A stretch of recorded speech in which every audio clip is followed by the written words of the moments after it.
Úvod motoringu už pravidelne patrí novinkám, ktoré vám prinášame zo sveta 4 kolies. No a s nimi neprichádza nikto iný ako Gusto Budinský. Gusto, ahoj. Ahoj.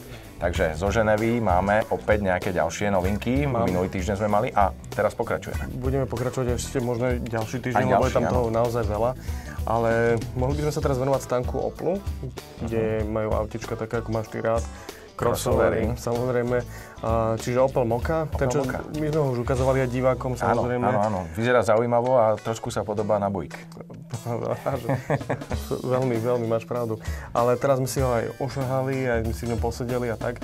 To auto vyzerá, podľa mňa v reálnom živote vyzerá veľmi dobre to auto.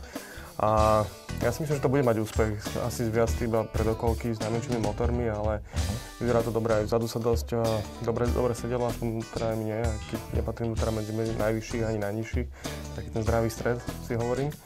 A kufor to má dobrý, čiže... Celkom zaujímavé autíčko. Myslím, že zmeníš dodávateľa. Aha. V každom prípade, ak bude známa svetlá výška, môžeme porovnávať. Určite. Dobre, poďme k ďalšej novinke. Tá je tiež Opel alebo tiež niečo? Opel, mali tam taký športiak.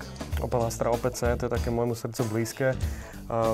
Trojdverový hatchback, 2-litrový motor, 206 kW, čo je 280 koní, 400 Nm. Už to tak akože celkom dobre znie, výborné sedadlá. Musím povedať, aj taký spôsob za volantom bol veľmi dobrý. Čiže myslím, že to bude dosť veľká raketa. Tak Opel máme za sebou, kam pôjdeme z Nemecka? Do teplého Španielska. Seat. Presne tak. A diváci už videli nové Toledo a ešte by sme mohli ukázať 5-dverové Mi, čo je vlastne rovnaké ako Škoda Citigo alebo Volkswagen Up. Áno. A ešte jednu veľkú novinku, nová Ibiza. Nová Ibiza. Predpokladám, že nejaké také menšie faceliftované kozmetické zmeny. Asi nič také výraznejšie, ale zaujímavé. Na prvý pohľad skoro neviditeľné zmeny, ale necháme sa prekvapiť testami, uvidíme, čo sa naozaj zmenilo. Dobre, to máme automobilku v Španielsku, Seat, kam pôjdeme ďalej? T-čko, to je to, áno, takže trošku na ďaleký východ, dokonca až taký ďaleký, že do Japonska. Presne tak. Toyota mala veľmi veľa noviniek, obrovský stánok a okrem GT86, čo je ten športiak, ktorý majú spolu so Subaru, a boli také najzaujímavejšie, aspoň pre mňa, bola Toyota Yaris Hybrid, čo je auto, do ktorého ja vkladám veľké nádeje, možno aj na slovenskom trhu. Mali Yaris, hybridný pohon, trošku museli predĺžiť a prednú časť, aby tam mohli umiestniť elektromotor. A novinkou oproti väčšiemu Priusu je to, že má 1,5-litrový motor, nie 1,8.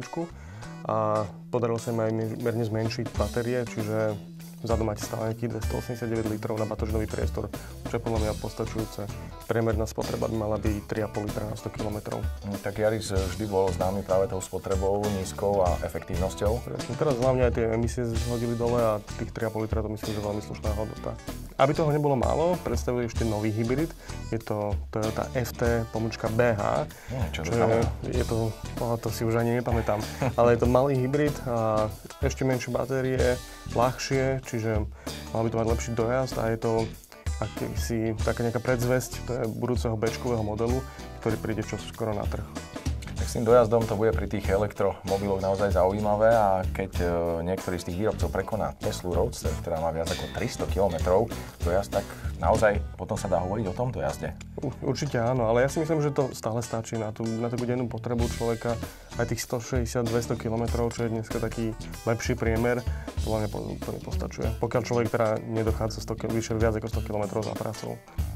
Gusto, pre tento týždeň ti ďakujem za to, že si nám pripravil novinky, no a na tie ďalšie sa teším opäť o 7 dní. Ahoj.